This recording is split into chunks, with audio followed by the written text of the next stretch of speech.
We're going to be talking to Cornwall VSF. Very happy to say that we're going to have a conversation with Laura from Cornwall Voluntary Sector Forum about the contribution of the voluntary sector to Cornwall's economic and social makeup. This is following the government's commitment in its white paper and involves some eye-opening facts. First of all, can I say a big hello to Laura? Hi, how are you? I'm doing well, thank you, Laura. Obviously, some horrible things going on in the world. It's hard to, to keep things positive, but we've got to do what we can when we can, haven't we? How are you doing?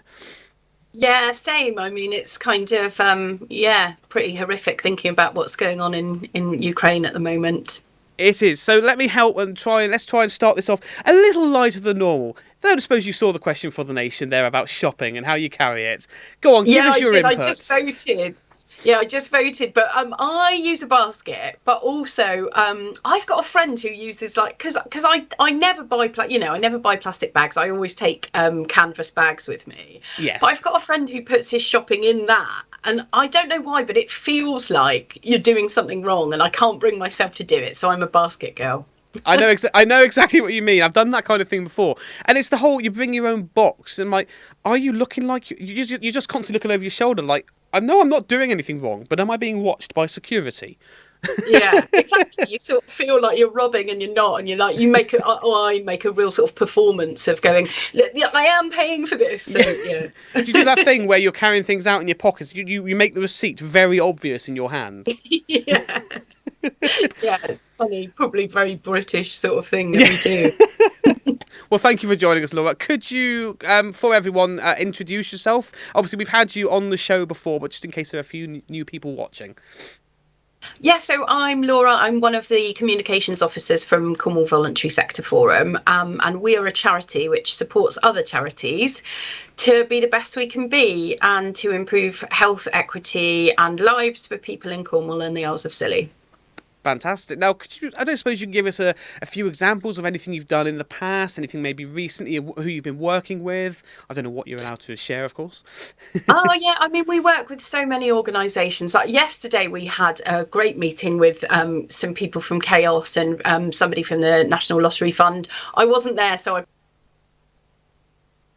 talk about it because I actually haven't caught up with people, but we do a lot of work with Chaos and any charities or charitable organisations that we can, and I'll probably talk about that a little bit more in sort of what we're about to discuss.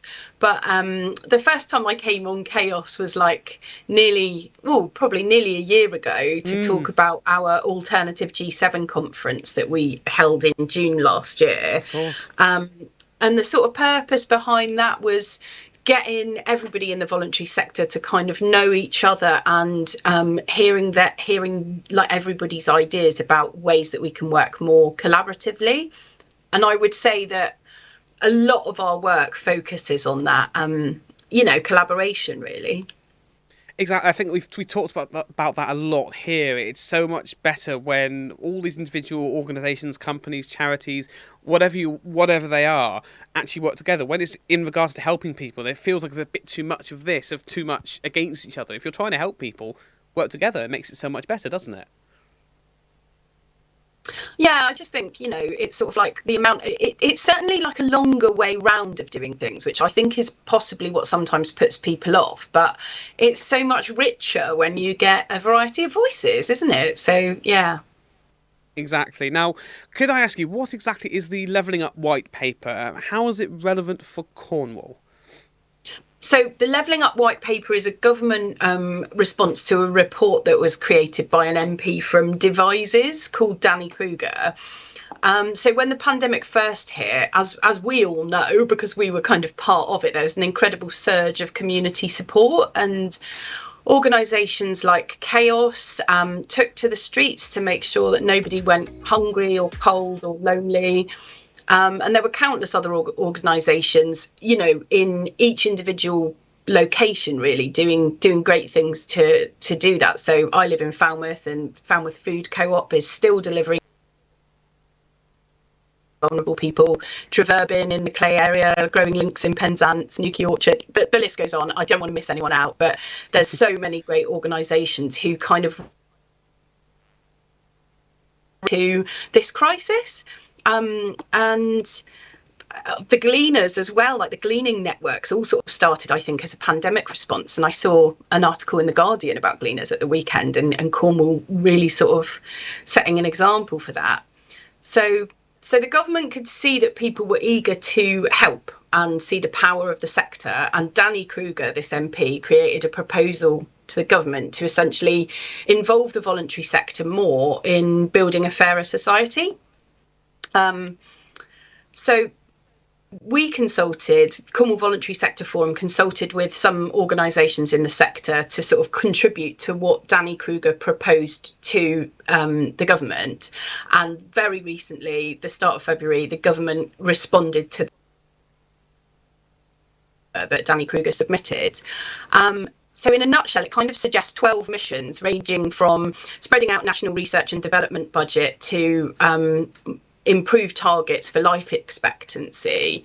And above all, by 2030, everyone should have the opportunity of being led by a local empowered mayor to make these missions happen and sort of involve the voluntary sector in health creation and healthcare, as we sort of already are, but kind of doing that in a more formal way.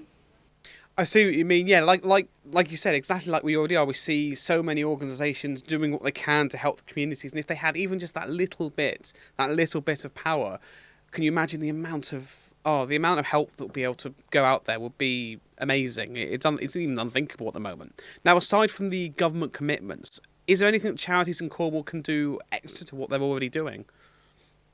Well, as we've just said, really, we need to work together. People are, doing that. One of the things that Cornwall VSF set up right at the start of the pandemic, nearly 2 years ago now, were these alliances. And they're like working groups where organisations involved come together over a specific topic or group of people. So, for example, the Food Access Alliance came here on Chaos in October to sort of talk about the work they've been doing. And a more recent one is the Housing and Homelessness Alliance and a Children, Young People and Families Alliance. So essentially, not just registered charities, but charitable organisations like clubs and so on can come together and collaborate to find new ways to work together. So working together is one way, but also every week Cornwall VSF sort of scans the horizons for funding opportunities, and we send this out in our news. So what we're seeing sort of anecdotally is a lot of collective applications for funding are being encouraged. So this is kind of really good news for smaller charities, because sometimes if you're not registered with the Charity Commission, they can't apply for funding. But if they partner with maybe slightly bigger organisations who are registered, then they can apply. So that's kind of what our alliances are hoping to do, is create those relationships so people can find other people who do similar work, and, to avoid duplication, kind of be stronger by working together. Makes sense as well. So multiple people, multiple organisations aren't trying to put same amount of money into what is effectively going to be the same result, and it's almost like a waste of money that could have been used somewhere slightly elsewhere, I suppose. Yeah, exactly. And resource as well. I mean, one of the things in our sector is so much like, that no matter what we do, there's almost sort of never going to be enough money because there's so many people that need support. But resources in terms of sort of just and knowledge and skills, can be shared as well. So that's, something that we're seeing more and more of. And I think that the Levelling Up paper sort of suggests the voluntary sector's contribution was, we think that we should work together, but there to have access to funding to sort of work together. And then the white paper is sort of saying, yeah, okay, we should be working together. So it is all sort of joining together. Perfect. So Cornwall VSF was funded recently by Kernow Clinical Commissioning Group to commission a report about the contribution of the voluntary sector. In layman's terms, Laura, what are the highlights of this report? So say we're talking to someone like me who doesn't quite understand all the big words of it all. Yeah, I mean, I think, nobody's got time necessarily to look through big reports. So the good and frankly staggering news is that the voluntary sector as a whole, £219 million to the economy, and that's without volunteer hours. So it's probably at least 250 million with that added in too. I mean, I volunteer for two different organisations, and Wow. that probably totals about 4 or 5 hours a week. So if that was paid at minimum wage, even, that's a financial contribution that hasn't sort of been added into that figure. But we also found out that 90% of that income goes to the bigger and more established charities and organisations, and that the remaining 10% is shared by 80% of the charities. So that is obviously incredibly unequal, and something that, we were shocked to find out. But yeah, another headline is that there's about 60,000 registered staff and volunteers, which makes up about 10% of the population of Cornwall. And so, again, that's not going to volunteers who do things like for charities that aren't registered, so after school clubs, probably even all of the businesses that people volunteer for. So, the festivals and things like that happen down here. So there's 60,000 registered, but there's, again, probably a much higher number that we don't know about.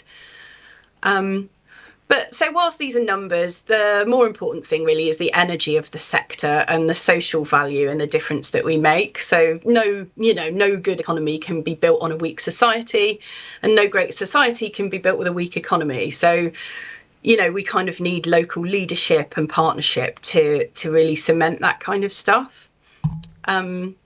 So when we first went into lockdown, again, almost 2 years ago, some vulnerable people were only seeing volunteers. Like the people who dropped off food or picked up prescriptions might have been someone's only contact. And the difference that makes to somebody's life is immeasurable. Put a figure on that. So, that's... Is it... Oh, I think we've lost you. We lost you there a little bit at the end, but there were your main points come through. No, absolutely. And yeah, that, like you said, it's a big thing. People get a lot of energy from just being able to see people as well, and sometimes just doing the simple things are going to help people to really get the energy to go forward and also help other people. I did love that point right at the end there. It's quite an uncertain time at the moment, isn't it, for a lot of charities, especially with those figures you just gave me. It's quite an interesting one to hear. Like you said, is it the remaining 80% of charities get 10% of the time of people of the help? Yeah, or the funding, basically. Yeah, it's quite an interesting number. I mean, it's, dare I say, it's almost similar to sort of how a lot of the economy works, isn't it? With who has what percentage of money in it. It's just quite an interesting comparison for me to try and draw. What's your thoughts on that? Well, yeah, I agree with you on that. The one thing that I found really cool and interesting about the report, our researcher looks at voluntary sector organisations like across the whole of the UK. And usually there's a trend for the majority of services to be set up in affluent areas, right? Because people who have money have the time and the money and the resources to set up charities. So it's not always set up in the area that kind of needs the support most. But the great thing about Cornwall is that we have a real mix. So I mentioned that I live in Falmouth. And in a way, there's a tale of two Falmouths. There's the yachty, super rich harbour side, some of which is doing great stuff. But there's a school opposite my house where 45% of the children are on free school meals and living in poverty. And that is pretty much on the same street. So there's loads of and organisations in Cornwall working to improve things for the most vulnerable people. And our unique makeup in Cornwall sort of means that there's a charity on every corner. There's, we don't more affluent areas because they exist within the same town and often within the same street. So there's a really kind of positive to it, in that it's easy for people to help other people in Cornwall because we're so close together. but yeah, so I think I got cut off when I was just saying that bit. But in terms of it being uncertain at the moment, anecdotally, what we're seeing is loads of amazing charities are finding that the emergency funding they got for COVID recovery is coming to an end, because it's going to be a new fiscal year in April. And with the rising cost of fuel and food, people are still vulnerable, people still need those services. And some charities are really struggling to find the funding to keep up the great work that they do. Yeah, and I think it's interesting because, like you said about the unique makeup of Cornwall, I think by having such sort of people in, dare I say, different classes of society, as much as I hate to address that, and different sort of backgrounds, it helps people keep in touch with each other rather than just sharing with their own opinions all the time. You don't get to see things from different angles, and I think that makes people from every section of society more willing to help. Yeah, and that's really that whole sort of what our alternative G7 conference was about, was co-creation, and what that means is obviously collaboration, but co meaning with the community it serves.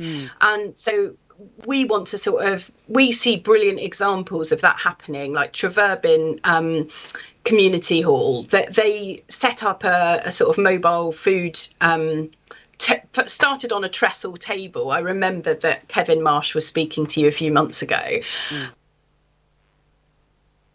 And that then families living in poverty within that area came to them to get food, but then they could trust these people and tell them what other services they needed support with. And so through that, they managed to kind of get vaccination into quite, impenetrable groups, because they built a relationship of trust. And that's sort of really what co-creation is like doing with the people instead of doing to. Does that make sense? Absolutely. I mean, who's going to know better about what the need is than the people that are, in need themselves? It makes perfect sense, doesn't it? Yeah, exactly. I want to move on a little bit because it's quite an uncertain time at the moment for a lot of charities. Could you explain why this is and what solutions there are to these problems? Yeah, so I mean, I think it is the end of the funding year and the rising costs of living, really. But so the solutions, I mean, there are some great. I learned as well in this research that we were doing that some individual trusts offer as much as like £100,000 a year to charities to carry on the work they're doing, and I was really surprised by that, because I mentioned that VSF, we create a weekly funding update, and so we share with our charities these are some opportunities available to you. And so I was surprised really that sometimes it's quite significant amounts of money. So some charities are actually sort of running on those funding donations. So one thing people can do is kind of keep in touch with what funding and support there is, and organisations like Cornwall Community Foundation distribute a lot of funding throughout Cornwall and the Isles of Scilly. But another thing that we're doing at Cornwall VSF, we're running a survey at the moment, which you can access through our website homepage of www.cornwallvsf.org. It's under the heading of financial precarity, but there's a link there that goes through to the survey. We want to know the actual stories and narratives as well as the sort of hard figures, so that we're taking the results from that to the commissioners, to the funders and decision makers, to look at ways we can co-create, more equity of access. And so remember I said that the research revealed 10% of funding is shared by 80% of organisations. So clearly that's not sort of equal distribution. So we held a conversation with some commissioners and funders last week to discuss this, and we were hearing from them, that they want to see more co-commissioning and more collaboration. So people can, kind of sign up to our platform. It's free. We don't sort of make any profit from that, but it's our business really to sort of lobby on behalf of charitable organisations for access to funding. And now we've uncovered that fact, and we want to address it, and we want to address it kind of with everyone really. That's perfect. Work with people, not sort of side by side or even against. It's nice to get people talking to each other and to get things working in a positive way. Could I just ask one last time from you, Laura? You just gave us the website. Could you remind us of that again, and also give us any ways that anybody can get in contact with you guys and who you would like to get in contact with you? Yeah, I mean, basically, we want to hear from all charitable organisations. So you don't have to be a registered charity. You can be a charity of any size, or, community groups and organisations. And yeah, you can access any more information about us through our website, www.cornwallvsf.org. And we're on all social media, so that's another way to sort of keep up with what we're doing. Fantastic. Well, thank you very much for joining me today. I really appreciate giving us the time. It's lovely to catch up with you, see the lovely stuff that, the really brilliant stuff that you guys are all doing to help people work together to help those in need. It's absolutely fantastic. And thank you so much for coming on the show. Oh, thanks for having me back anyway. And yeah, it's great to have been involved. So take care. Thanks. Please come back again soon.